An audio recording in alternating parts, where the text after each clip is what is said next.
आप लोग बता सकते हैं कि सेट क्या होता है? सेट कैसे करते हैं? कौन बताएगा? हाथ खड़ा कर लेंगे तो बताएं। ये बात है और मुख्तलिफ अशिया के इज्तिमा को सेट करते हैं। यह सेट की तारीफ है वाज़ेह और मुख्तलिफ अशिया के इज्तिमा को सेट करते हैं।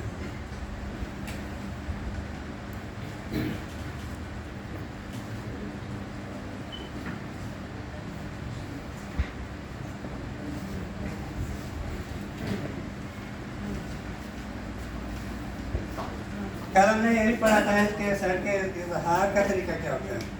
कौन बताएगा? सेट को लिखने का, उसको जाहिर करने का तरीका। जी आप बताएं। सेट को जाहिर करने के 3 तरीके। सेट के इजहार के 3 तरीके हैं। ये कौन कौन से हैं? बयानिया तरीका, बयानिया तरीका, और दूसरा इंदराजी तरीका है, इंदराजी तरीका, और तीसरा है तरकीब साज। तरकीब सेट साज।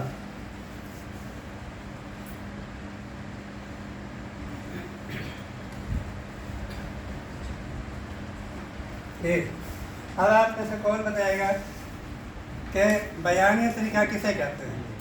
डिस्क्रिप्टिव को बयानिया तरीका डिस्क्रिप्टिव फॉर्म वो इंग्लिश में बोल रहे हैं आप, जी। इसको बयान करें, इसकी तारीफ करें, डेफिनेशन। मसलन हम अगर कुदरती अदाद का एक सेट बनाना चाहते हैं तो हम उसको तहरीरी तौर पर लिख देंगे, सेकंड ब्रैकेट बनाएंगे सेट में और उसमें दरमियान में लिख देंगे कि पहले 10 कुदरती अदाद का सेट उर्दू में लिख देंगे या इंग्लिश में। ठीक है, आप कोई और बताएगा बयानिया तरीके की डेफिनेशन क्या है? इन्होंने तो एक सेट के बारे में बताया, एक सेट को कैसे लिखते हैं? बयान किसी सेट को जैसे हम अपने अल्फाज में ही बयान कर देते हैं, वही बयान या तरीका है। सेट को अपने अल्फाज में बयान करना, चाहे आप उर्दू लैंग्वेज में लिख रहे हैं तो उर्दू ज़बान में बयान करेंगे, अगर आप इंग्लिश लैंग्वेज में लिख रहे हैं तो इंग्लिश लैंग्वेज के अंदर बयान करेंगे, अपनी ज़बान में बयान करना।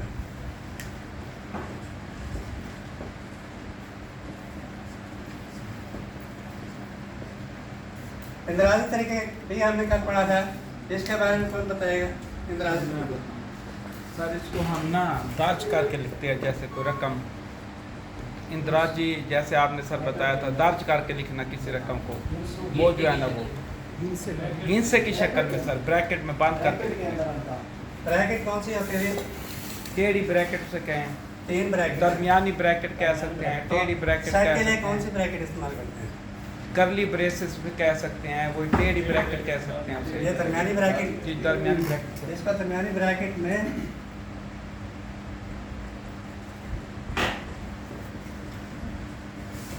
अरकान लिखना, ये इंदराजी तरीका है। तरकीब सेट साथ जी सही सेट बिल्डर नोटेशन है, इसमें हम सेट को सैम्बल्स के जरिए रिप्रेजेंट करते हैं। सेट को सिंबल से जाहिर किया जाता है। सेट के अंदर जितने भी सेट में जितने भी अरकान हैं उसको उसकी खसूसियात को सामने रखते हुए एक सिंबल उसके लिए इस्तेमाल किया जाता है और उस सिंबल से उसकी खसूसियात को वाज़ेह किया जाता है। सर एक सैम्बल इसको नहीं, सेट ऑफ सैम्बल्स। जी तरकीब सेट साफ कहा जाता है, यानी कौन सिंबल इस्तेमाल की जाती हैं?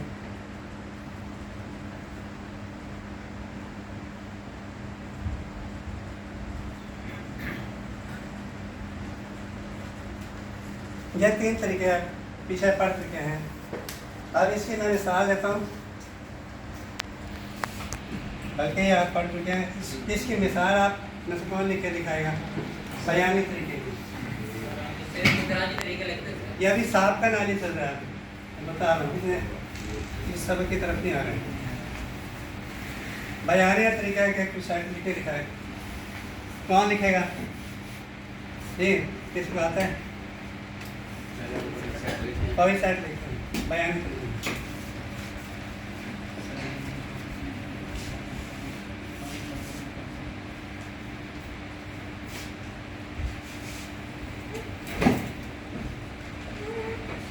ठीक, अब इसको इंदराजी तरीके में कौन लिखेगा? यहाँ से इस ग्रुप से भी कोई आ रहे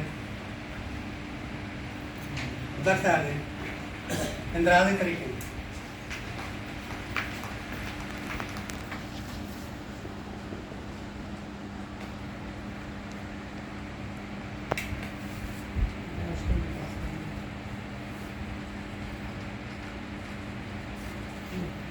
आप कोई लड़का इसको तरकीब सेट कहाँ पे लिख के दिखाएं।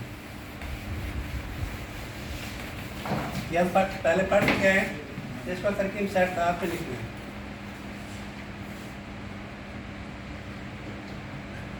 इसकी एक खास नोटेशन होती है, ठीक है। हम इनको सिंबल से यूज़ करते हैं। एक्स इस लाइन को कहते हैं सच दैट, और एक्स बिलोंग टू जो भी नंबर हैं, हमें ये नेचुरल नंबर लग रहे हैं और पहले 10 नेचुरल नंबर हैं, तो इनको हम एन से रिप्रेजेंट करते हैं।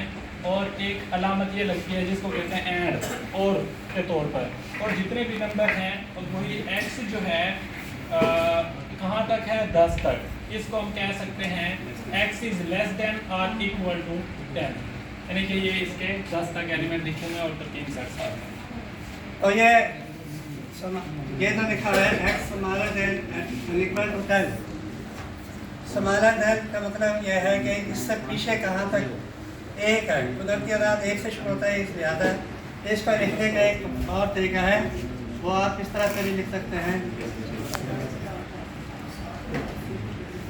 ये तरीका भी आप लिखा जा सकता है।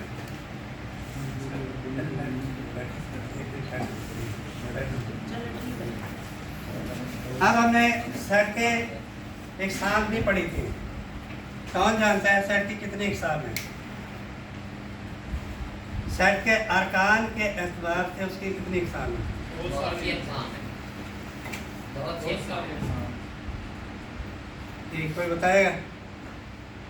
चले मैं बता देती हूँ। मुतनाही सेट और लामुतनाही सेट, मुतनाही सेट और लामुतनाही सेट।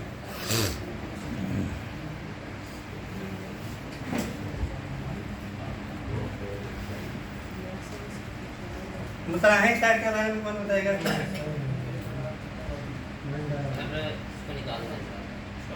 मुतनाही सेट के बारे में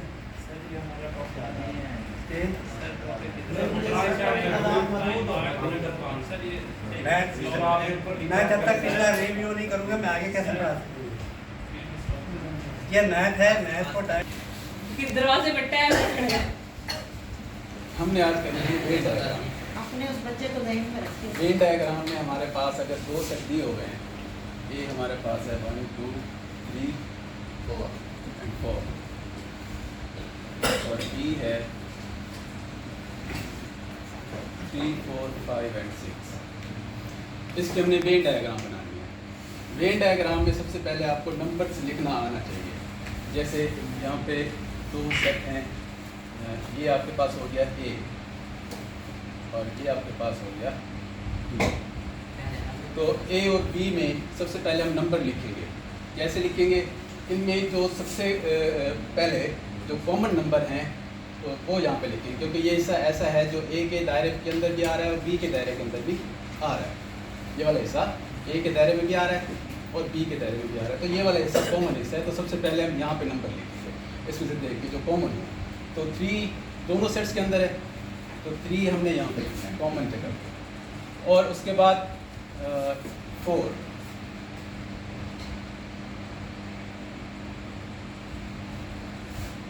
उसके बाद ए का दायरा देखेंगे। ए के दायरे में 3 एंड 4 हम पहले लिख चुके हैं, 3 एंड 4 पहले लिख चुके हैं। तो बाकी कौन से नंबर बच गए हैं जो रहते हैं? 1 2 1 2 5 6। तो 1 एंड 2 आप यहाँ पे लिख दो। तो उसके बाद देखेंगे बी का दायरा। बी के दायरे के अंदर पहले हम कौन से नंबर लिख चुके हैं? 3 एंड 4 हम पहले लिख चुके हैं। तो बाकी आपके पास बच गया है 5 एंड 6। तो हमने निकालना है ए यूनियन बी, और दूसरा हमारा था इंटरसेक्शन वाला। तो इसको भी आप सेम वैसे ही पेस्ट कर दें, यहाँ पे लिख लें 1 एंड 2 3 4 5 एंड 6। अब यूनियन में क्या होता है? यूनियन में ये है कि आपने ए और बी दोनों को शेड करना है। यूनियन में जो सारे रुकन होते हैं ए के और बी के, वो सारे लिखे जाते हैं यूनियन के अंदर। यूनियन में एक चीज़ और देखी जाती है कि जो नंबर 2 दफ़ा आया हुआ है, यानी दोनों सेट्स के अंदर है, उसको एक दफ़ा लिखेंगे, क्योंकि जो सेट की डेफिनेशन है उसके मुताबिक कोई भी नंबर 2 दफ़ा नहीं आ सकता, सिर्फ एक दफ़ा आ सकता है। तो वाज़े, जैसे इसकी डेफिनेशन है कि वाज़े और मुख्तलिफ अशिया के इस्तेमाल को सेट कहते हैं, तो उसके अंदर जो नंबर होंगे वो मुख्तलिफ होने चाहिए, सेम नहीं होने चाहिए। तो यूनियन में जब शेड करेंगे तो ए और बी दोनों को शेड करेंगे, यानी सारा हिस्सा रंग करेंगे। और इंटरसेक्शन में जो कॉमन हिस्सा होगा सिर्फ वही हिस्सा हम रंग करेंगे। तो यूनियन में आपने सारा हिस्सा शेड कर देना है, और इंटरसेक्शन में जो हिस्सा कॉमन है सिर्फ वही शेड होता है, हमने करना है। और जो हिस्सा हमने शेड किया होता है वही हमारा आंसर होता है, ठीक है। यानी ये हिस्सा जो हमने शेड किया है इसके अंदर जितने नंबर्स आ रहे हैं वही हमारे आंसर में आएंगे, यानी 1 2 3 4 5 और 6 ये हमारा यूनिट का आंसर हो गया। और इंटरसेक्शन में 3 और 4।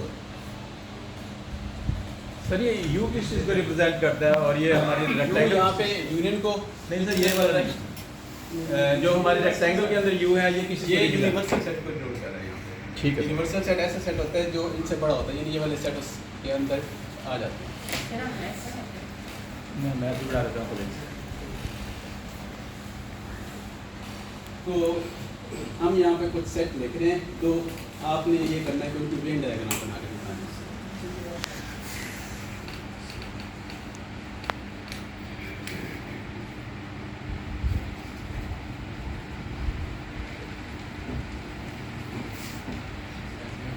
ये आप इनकी वेन डायग्राम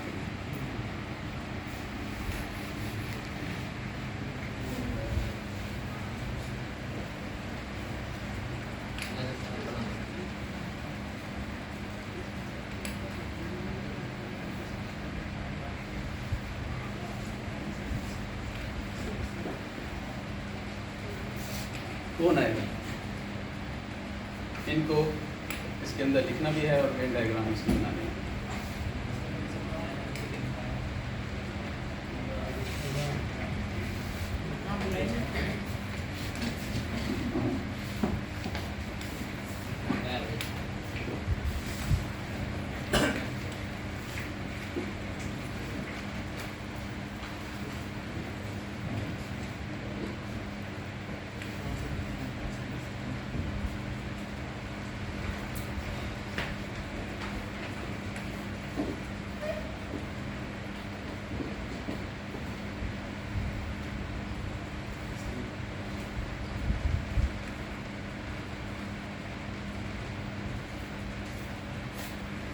लाइन जो है आप एक तरह की यूज़ क्यों करें, जैसे फर्स्ट स्टेप जब हम करते हैं तो उसके लिए हम लाइन यूज़ करते हैं हॉरिजॉन्टल।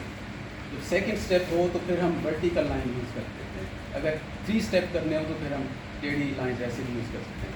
तो इसमें एक ही स्टेप हो रहा है, तो आप लाइन अगर ऐसे लगा रहे हैं तो फिर ऐसे लगा लें, तो डॉट लगाने की जरूरत नहीं है, ठीक है। टाइम तो खत्म हो गया है। समराइज करें असेसमेंट के